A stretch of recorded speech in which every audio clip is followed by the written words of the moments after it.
Ananda sekalian, Assalamualaikum warahmatullahi wabarakatuh. Selamat pagi.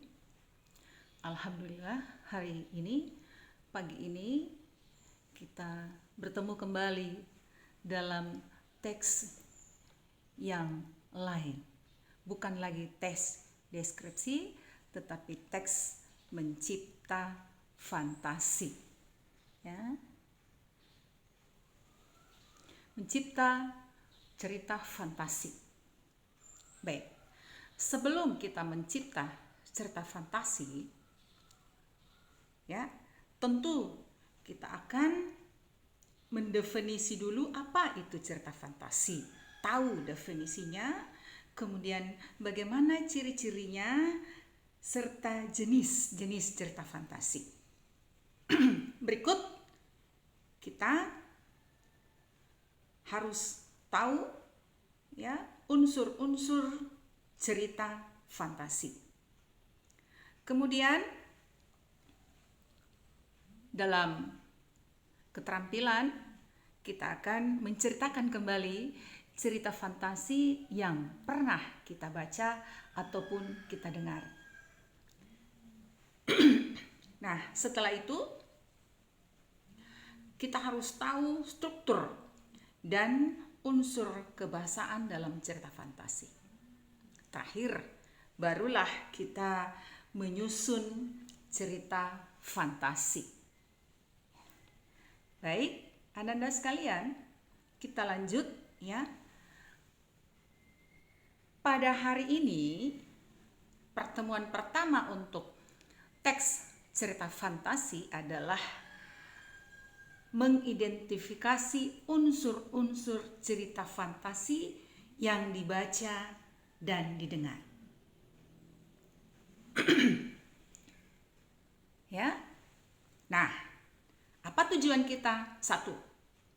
Menjelaskan ciri-ciri tokoh, latar cerita, alur dan tema pada cerita fantasi. Ya. Dan menunjukkan buktinya pada teks yang kita dengar dan kita baca. Yang kedua, menentukan jenis cerita fantasi. Oke. Baik. Yang pertama, ya. Apa itu cerita fantasi? Bagaimana ciri-cirinya? Kemudian jenis-jenis fantasi. Ya, baik, kita mulai pada definisi fantasi. Ya. Ananda lihat di layar, definisi fantasi yaitu gambaran peristiwa. Ya. Sesuai urutan waktu. Ya. Berdasarkan daya pikir dan daya khayal. Daya pikir dan daya khayal yang dituangkan dalam cerita. Tuh, cerita fantasi. Daya khayal. Bukan cerita fakta, tapi hanyalah cerita fantasi. Ya. Kemudian kita lihat ada 6 ciri-ciri cerita fantasi. Kita mulai pada ciri pertama. Ya, ciri pertama. 1, mengandung keajaiban atau keanehan atau kemisteriusan, baik itu pada diri tokoh maupun pada latar yang terdapat dalam cerita tersebut. Ya, mengungkapkan hal-hal yang gaib yang tidak ditemui dalam dunia nyata. Tidak, bukan kenyataan. Dia hanyalah fiksi. Ya. Cerita rekaan, direkayasa saja. Ya. Tokoh dan latarnya, siapa tokohnya dan di mana kapan itu terjadi hanyalah diciptakan oleh penulis. Diciptakan oleh penulis, bukan kenyataan. Baik. Contoh, anak rembulan. Ya, teks anak rembulan. Ada paragraf dalam teks tersebut ya, menyatakan terbaca di tengah perjalanan ia berhenti sejenak untuk melihat batang pohon kenari besar di tepi kali Nyari yang pernah diceritakan oleh Mbah Pur. Menurutnya, dahulu ada seorang anak bernama Trimo yang menghilang di dalam pohon kenari itu. Nah, ya kan? Menghilang.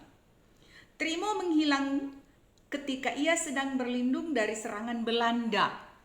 Kemudian ia lenyap begitu saja seolah-olah pohon besar itu telah menelannya. Bukan dunia nyata, ya? Bukan. Contoh lain, masih pada teks itu, ya.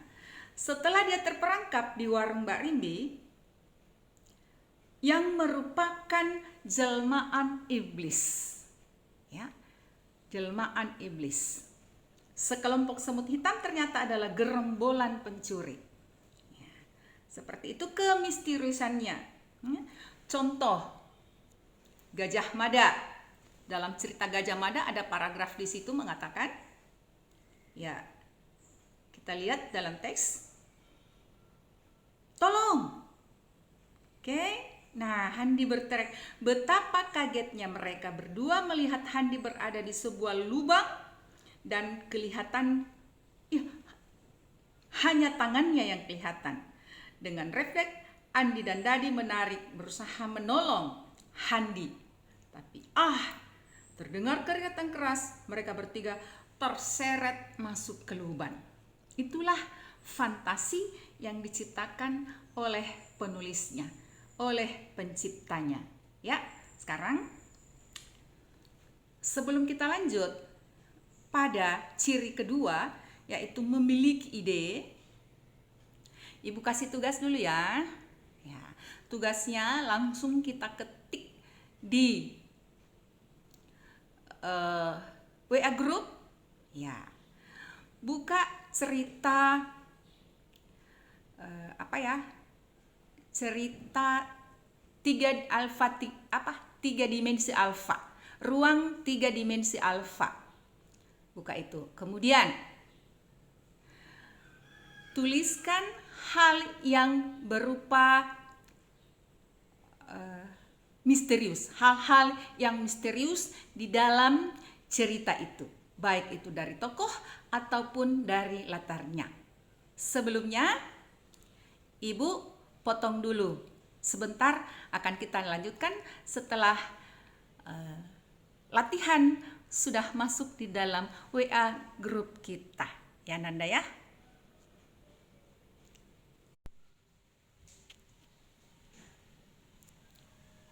Iya, baik Ananda. Kita lanjut pada ciri kedua untuk teks cerita fantasi kita. Ya. Yaitu memiliki ide. Ya. Tentu setiap kita menulis mempunyai ide atau gagasan. Nah, ide penulis tidak dibatasi oleh kehidupan nyata. Karena cerita fantasi bersifat supranatural, magic ya. Jadi boleh digabung dengan dunia nyata, tapi selalu ada dunia khayalnya. Ya. Jadi hak penuh penulis untuk menghayal, menuangkan tulisannya. Namun semua ide itu memberikan pesan kepada pembaca, pesan yang sangat syarat dengan nilai moral. Ya. Tema ceritanya adalah tema supranatural, futuristik. Ya. Contoh, pertempuran Komodo dengan siluman serigala untuk mempertahankan tanah leluhurnya. Itu dalam cerita Nataga. Kemudian petualangan di balik pohon kenari, ya.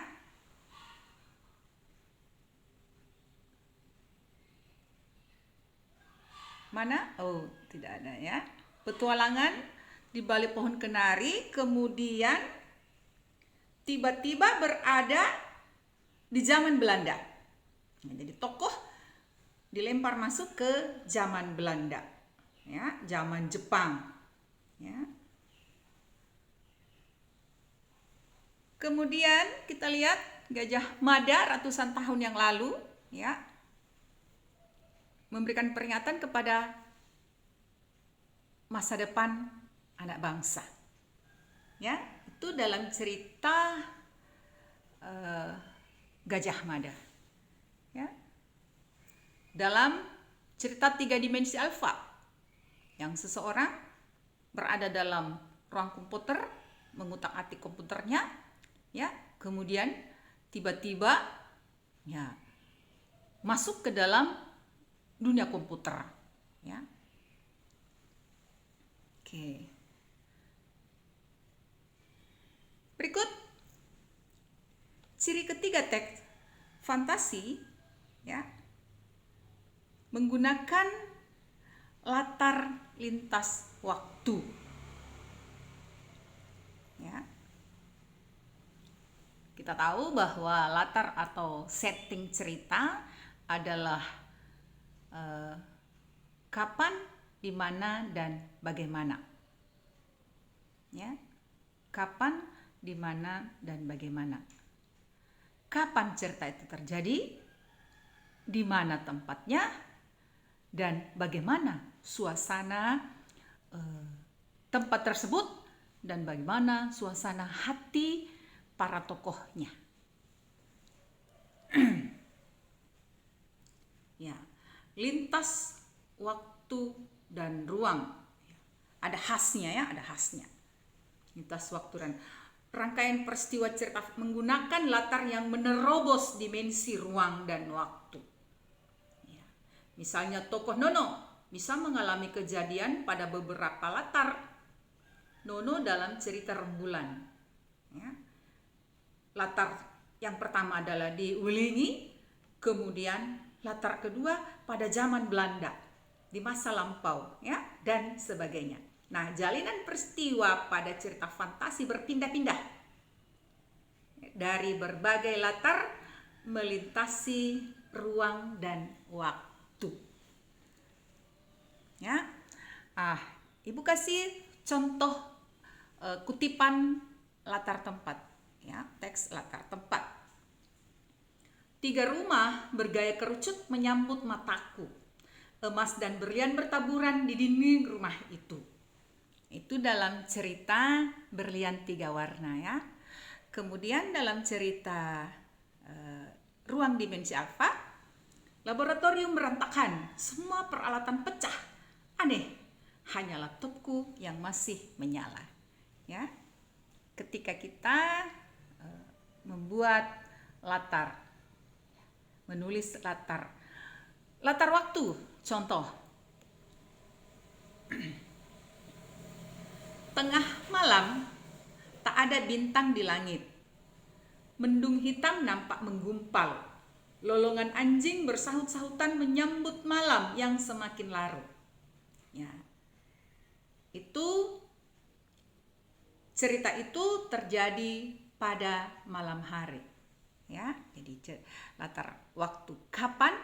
Pada malam hari. Ya. Kemudian contoh latar suasana. Setetes air mata pun jatuh dari wajah sang ratu. Tak sepatah kata pun terdengar dari bibirnya. Kamar yang megah ini terasa sunyi dan penuh kesedihan. Kutipan ini ada di dalam cerita Berlian 3 warna. Nah, suasana tokoh dalam cerita ini itu sangat sedih. Kemudian suasana latarnya adalah sangat sunyi. Baik, cerita ciri keempat teks fantasi kita akan kita lanjutkan berikut.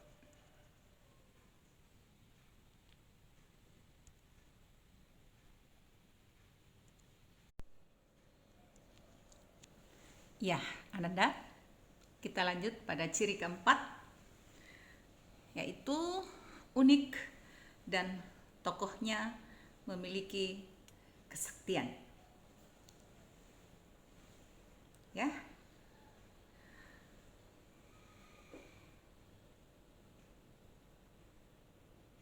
Dalam cerita fantasi, penulis boleh memberikan watak dan ciri yang unik, tidak ada dalam kehidupan sehari-hari. Tokoh memiliki kesaktian. Ya. Contoh, cerita Nataga mempunyai ekor berwarna biru yang sakti.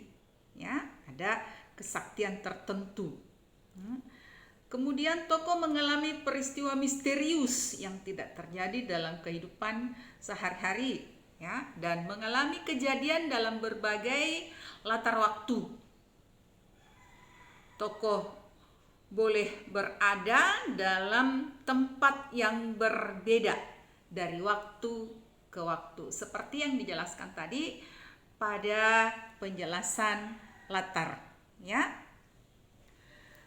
Kemudian kita lanjut langsung pada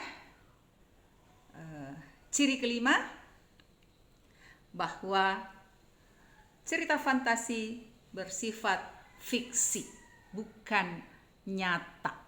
Ya, fiksi sinonim dengan rekaan atau hayalan atau cerita rekaan, cerita yang direka. Cerita fiksi adalah cerita atau latar yang berasal dari imajinasi dan hayalan penulis, tidak berdasarkan kenyataan, tidak berdasarkan fakta. Ya, bersifat fiktif, bukan kejadian nyata. Nah, diilhami oleh latar nyata atau objek nyata dalam kehidupan sehari-hari, tetapi diberi cerita fantasi. Ya, misalnya Ugi Agustono, pencipta cerita fantasi Nataga, ya. Tokoh dan latar difantasikan dari hasil observasi objek dan tempat di Manado, ya, tetapi dibuat dalam bentuk fantasi. Ya. Kemudian Joko Lono ketika membuat cerita fantasi Berlian 3 warna. Oh, bukan. Sinono. Ya. Itu dari faktanya di Kota Wlingi, tapi fantasinya di zaman Belanda, ya, ketika bertemu dengan Gajah Mada. Baik,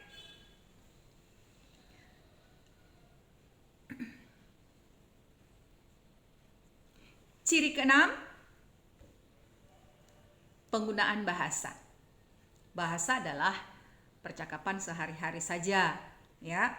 Namun menggunakan kata-kata yang bersinonim yang beremosi kuat. Seperti pada teks deskripsi kita pekan lalu, ya, menggunakan kata-kata khas yang beremosi kuat dan bervariasinya yang cukup menonjol. Ya. Tidaklah menggunakan bahasa formal, ya. Percakapan sehari-hari saja. Ya. Contoh,